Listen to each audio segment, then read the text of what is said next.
All right, so let me start out by saying congratulations to all you guys. That was a great round for everybody. So, Eli, good job. Congrats on getting tying what I think you're tied now with Dungy for 6 on the all-time list, right? Yeah, we're tied now on all time. Yep, I think 34. Yeah, 34. Do you think about that stuff, or is that something you just you're not worried about? You're just trying to win races? I think about it when, after the fact that way. It's Yeah. cool to be in that neighborhood. But right now it's like full championship focus, Yeah, I know there's a ton of things to think about. When those kind of numbers are popping up, you're like, okay, that's cool. And it's kind of one of those things, or at least I felt like everyone else reminds you more than you actually worry about it. So, yeah, you got other things to think about. Yeah. So obviously you had a very different race this last race than you did, say, Sunday's race. And by the way, Sunday's win was probably one of my favorite races I've ever seen you race. That was awesome. I think, not taking no for an answer at the end there was pretty badass, and I was pretty proud of you for that. So congratulations on that. Was that one of the ones that's going to make the top 10 on your personal list there, at least for now? It was. I mean, it was just like one of those races where you're just feeling right the whole time. Like I felt like I couldn't really do anything wrong. I mean, early on, I was missing that first rhythm section. And then I ended up being I was actually ended up being the better guy in it, right? With the triple. Yeah. Like the pass on coupe there. So Sunday, that was a super fun race. Like that's the stuff you live for. Like that's what keeps you coming back. And then Wednesday's race, a little more stressful, right?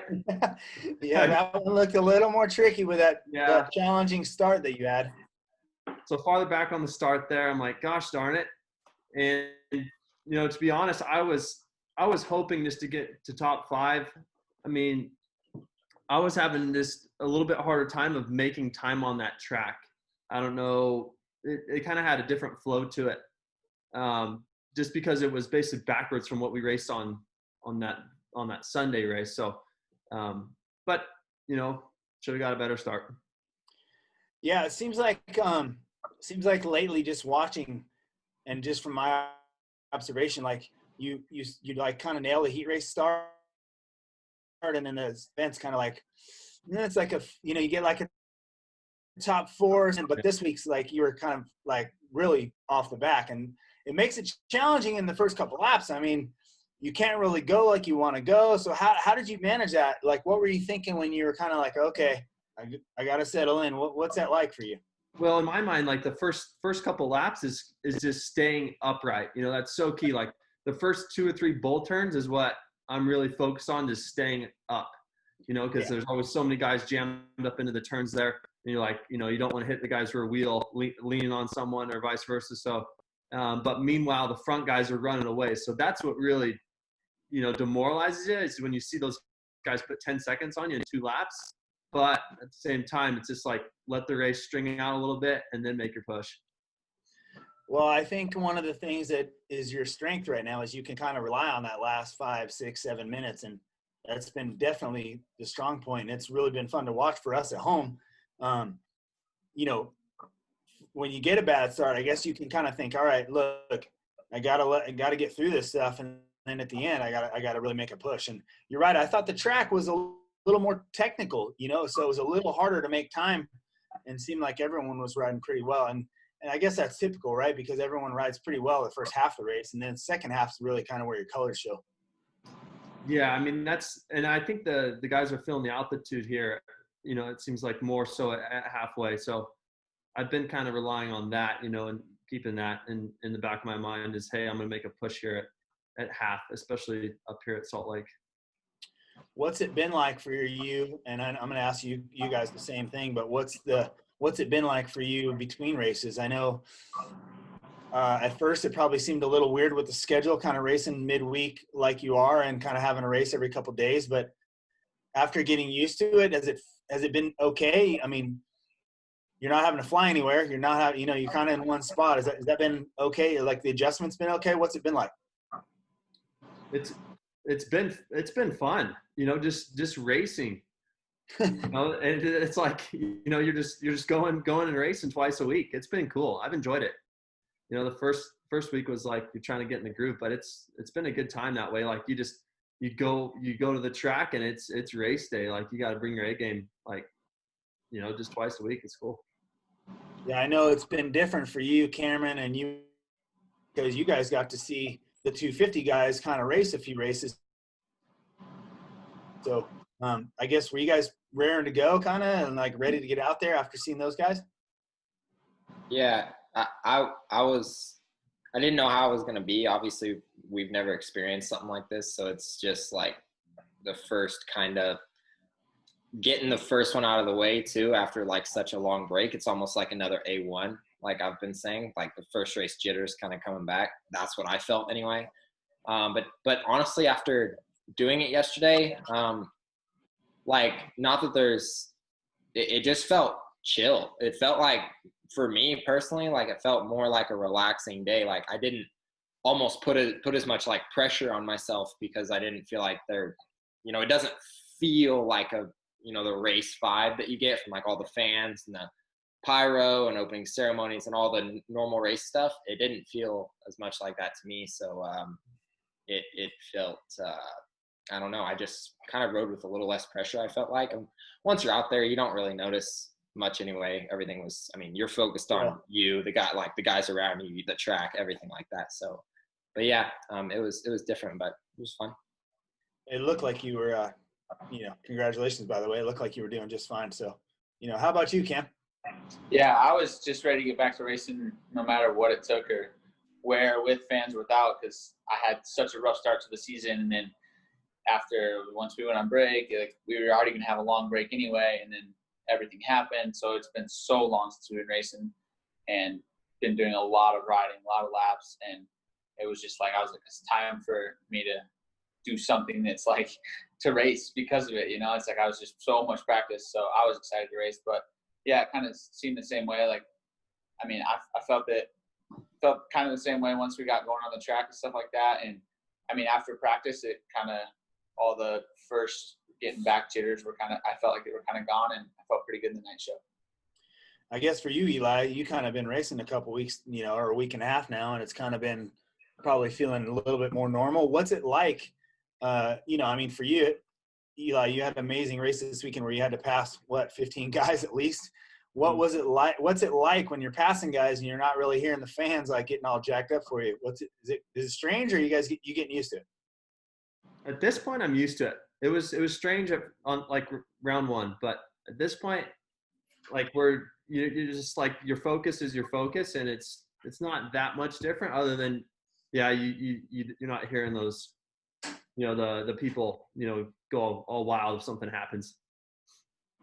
Yeah, I was thinking they ought to do it like I don't know if any of you guys have ever raced the Bercy France race, but they have this massive stereo system, and when you guys make pass, they could just crank up the volume like crowd noise. It'd be pretty fun. Cameron, let's talk about your heat race. That was an exciting heat race. I mean, you're riding so well, and it was so fun to watch. And that was a nice aggressive move you put on Ferrandis going inside like that. I'm sure you never imagined your wheel or his wheel connecting on you, kind of any of that stuff happening. Like, what was the feeling going in there? I mean, you probably thought like, man, here's my shot. I got to take it, huh? Yeah. I mean, I kind of knew early on, like probably second lap or so, I'm like, man, if I can be just a little bit closer onto his wheel coming into the whoops, like I thought I had him there, because I had really good whoop speed in the heat racing. And, but he noticed that I had that. And so it seemed like he would start cutting back over to the left towards the end of the whoops. So I knew I had to race him down that rhythm, and it was muddy in our heat race. So we weren't able to really cut up the inside of that triple like we were in practice in the main event to hit it. So he was going all the way outside, and I knew he was gonna. So I was basically like, I'm just probably going to shut both the doors, and we're going to have to go double single, And what I did, and I landed in the mud a little bit, and my rear wheel slid underneath, and I barely caught out of the corner of my eye him flipping over the bars. I was like, oh crap, like that's a bummer. But yeah, I didn't expect that to happen by any means. But I mean, it is what it is. It wasn't dirty, but then yeah, it came back to me a couple laps later. I missed that rhythm down the one side of the stadium, and Mosman ran me a little high, and Yeah, We both went Mosman. down. Speaking of Mosman, yeah, he ran you a little high and kind of got you off balance there, and you fell over. But Yeah. is that someone you got to watch out for? Because I mean, I've kind of been noticing that guy races pretty hard. So you have to watch out for him when you're around him, or Yeah, he'll at any given time like throw it in there. I guess. I mean, even if it's not there, like even if it's a second corner, you know, like he did it in the heat race main event, maybe practice, who knows when, like. But it's I mean, Austin's had it a little bit too. So, but Yeah. yeah. Well, I mean, it looks like both of you guys had some funny stuff happen on the weekend. I know you, Austin. How about let's talk about the practice thing that happened. Yeah. Did you after you've seen that on video, did you feel like, oh man, I probably shouldn't have cut over on him so hard like that? That's probably what irritated him, or what? To get Yeah, I mean, it was just one of those things like I didn't even register it until after that this is his first race, as it's his first Supercross race. So it's like on a heater lap or whatever, like, you know, if you miss a rhythm or something, or you mess up bad, like you just, you know, it's a done lap. If somebody's behind you, you pull over, let them by. And he didn't do that and messed my lap up kind of. And it frustrated me. And I wasn't going to go smash him or anything. I just rode real close to him. Just like, you know, I wasn't super happy. And then he just came back for the kill in the next turn. So it was like I obviously I was mad at the time, but then even after practice, I was like, whatever, like it doesn't. I got to be honest. I saw that and I was like, ooh, no, that's like calling him out right there. And especially when he had only one hand on the grip. I was like, holy smokes, if he would have hit his grip, he would have ate it so hard. Oh no, I mean, I just laughed it off after. I was mad at the time, but I was like, it don't matter. And when you fell over, when he took you out and you fell over, I saw you raise your hand like, oh man, but I'm sure at that point you probably didn't realize that you might have, like, you know, not totally purposely, but maybe instigated that one a little bit. You know? No, I thought I didn't even know. I thought maybe he hit the tough block or something. Like I was like, did I push him in that bad? Like I thought he got hit by somebody else. I was like, dude, because it just like I turned the corner and he was there. Like I was like, did something else happen that made this? Because I was like, I didn't think I like cut him off bad enough for this, but I was like, hey, you know, whatever. I was just like, like, wait, what happened there? So it was fine. It's funny about it now, but you know, whatever. Yeah, well, I mean, look, here's the thing. If you create some of that stuff early on that lingers on for a long time and you just kind of want to stay clear. I mean, sometimes you know, even if it's your worst enemy, sometimes you might end up meeting that guy someday. You know what I mean? No, yeah, and I know. That's just I was whenever I was lapping him in the main, I was kind of like, okay, just get by him. Like I don't want anything weird to happen, like anything, you know, like that to happen. So yeah, like, exactly. You know. Well, by the way, in your main event, like great start. You got who got the whole shot? You, Cameron, or you, Austin? Austin did. Cooper got the whole shot, but then I went in like third. They kind of came from the outside and I kind of got shut down and just tucked it like flat track, just the bottom. Everybody went to the double face basically. Yeah. They all drifted to that berm and I just cut underneath and then just tripled into that rhythm right next to Cooper and then just had the inside there. So, I mean, I didn't get the whole shot, but I was first by second turn. Yeah, it was a great race. I think, you know, in the past, you know, look, everyone's had trouble with Ferrandis, right? He's been pretty strong.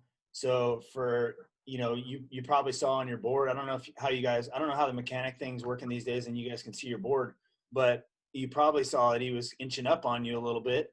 But, you know, like last 5 minutes, it was like, hey, time to go. And you just held the lead. It was awesome. So that had to feel really good. Yeah, no, I knew that he was going to try to, because the past two races he's got me. So I was like, okay, he's going to try to get me at the end. And you know, we were both definitely, I mean, all of our first races in the altitude here, not being used to it, we're going to feel it. So like, I was already feeling it pretty good.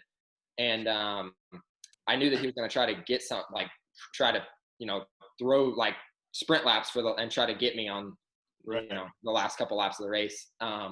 So I started saving just like a little bit. And then I came over the finish line and looked up at the board and it said like 16 seconds left. So I was like, okay, 2 laps left, like sprint laps, like kill the whoops. Yeah. Everywhere else on the track, like I'm fine. The whoops were getting a little squirrely. They were getting pretty square edge, but not like super bad. But I was like, kill the whoops, like just be aggressive and he won't catch me. And I think I actually gapped him back on the last lap. It was just really impressive. Nice. Yeah, so it was just I saved a little because I knew he would, the closer he got, he would smell blood. And then whenever he started to get a little close, I just sprint laps, and I think last lap I just broke him, or he just knew he wasn't going to catch me. So yeah, no, it was good. Eli, back to you. Have you guys been able to ride between races? Do you ride a little bit, or you kind of just what's your kind of routine been like between the races? You train a little, get sweaty once or twice, and then just go back to the track? How do you do it?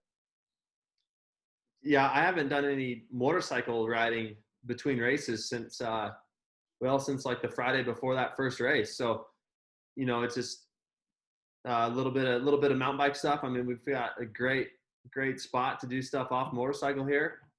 So I've just been doing everything off motorcycle, Yeah. I feel like the 2 race days are high enough intensity that, it's okay to be off the bike.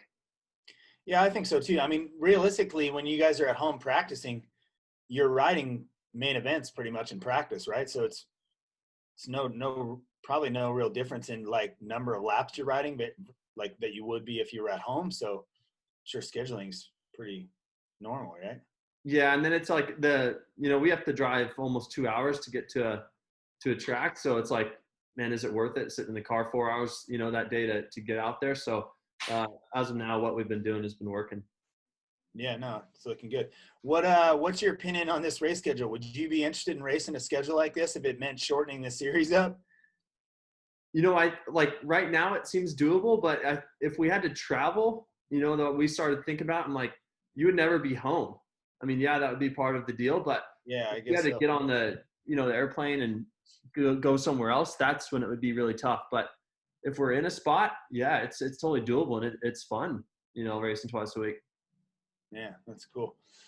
Cam, you mentioned in your interviews like that your training, I mean, it was very apparent watching you ride. It was awesome. Like, you're riding well. What's the, obviously your training's been paying off. So you put a lot of time in while you guys had the break, huh? Yeah, I mean, we kept like basically a normal, pretty much off-season schedule, I would say. Like, kind of treated it as another off-season. We kind of knew that around this time we'd be racing, whether it was, Supercross, outdoors, whatever it was. So kind of just stuck to the riding a few days a week and changed a few things up a little bit, like what we were doing riding and stuff like that. But I felt like I just still had plenty of room to improve. And I was kind of behind the 8 ball back again from the whole thing with my lungs. And like, I was able to come back for 2 races after my lungs, but I was still not great, and so like that was kind of one of my things. I needed to get better and just get myself back to how I felt kind of at A1. So yeah, it was kind of good for me, and it felt good for it to pay off. Yeah, it looks good. And I think, like Ricky was saying on the TV coverage and all of us watching, I think by far it was one of the best races we've ever seen you ride. So congrats on that. What's it, what's it like being the new guy to Pete Pro Circuit and kind of, things are starting to come around and get some momentum? How's all that been? Yeah, it feels good. Like, obviously I'm out of any championship stuff for this year, but it feels good to show that, like, especially in the heat race with Ferrandis, like, and, like sticking right with those guys. And I know that's where I want to be and need to be. So it was good to finally show that that's where I am. So, well, I think it's important for you. It's probably important for you to be able to show the boss that you can do it, but also mentally for you, like, hey man, I can keep up with these guys. That's got to be a great feeling. Exactly. And I know, like, I just got to start up front, and that's what I was able to do. And even in the heat or in the main event, like, I started maybe like 5th or 6th, and like the first rhythm, a couple guys, we went double in, and like I knew, I was like, I gotta go 2-3, and like I was able to get right into 3rd right then, and that was like pretty ideal. And like, so it's tough to, especially like, it's pretty stacked, and I mean, just come from 11th or something like that. If you get buried in the first corner, like it's tough to do. So that was one of my biggest focuses, was just putting myself in good track position on the first few laps. Yeah, I think it's important. And I mean, Austin, you know this. Eli, you know this too, after getting a bad start. But, you know, it makes things a whole bunch easier when you get good starts. Yeah. You can just set the pace too. Like, you know, everybody, you know, you can set the pace early on, or you can get it quick. Like I looked at some lap times and like I kind of inched away the first couple laps and then just kind of managed that almost the rest of the race. So, yeah, no, I mean, that's good starts definitely help. Yeah, well, looks good. Eli, one question I had for you is, from here on out, what's the plan? I mean, obviously, just the way I would see it is like, hey, let's just keep winning races, and the championship will take care of itself. You know, at any point last week in that main, when you were kind of running, you know, 10th or whatever, and you're catching up and you're getting to the faster guys, it takes longer to pass them. You still probably had the mentality like, hey, I got to get up there. I got to get up there, because Cooper was leading, right? So what's the plan for the next races? Probably just concentrate on starts and make it as easy as you can make it, I guess. Yeah, I mean, the plan is just to not give them any hope, right? Like that's what you don't want to do, is say give the guy 10 points and then he's at, you know, 17 or 15 points. And he's like, oh, I can do that again the next race. So try to just maintain that race lead in points would be huge. So keep pushing. You know, I think keep pushing, especially for this next race. Yeah, you know what? One thing I think of is, you know, like you just said, if you give away a couple points and then the guy thinks all of a sudden that he's got, you know, 15 instead of a 20-point advantage, and the guy decides to do something stupid just to mess with you. So, yeah, I think it's a good plan. I think we just get your bad start in your heat race and then get your good one in the final. That'd be my advice. Let's flip those around. Yeah, why don't you flip that around? That's funny. Hey, I had a funny question for you guys. We'll start with you, Austin. What was the COVID test like? Was it irritating? Like, what was it like? Because I saw Chad Reed's post when Ellie did it, I think, and I was like, wow, that the thing is like pretty invasive. What was it like? Yeah, no, it definitely was like, I don't know where it went, but somewhere probably in this area, somewhere around your ear.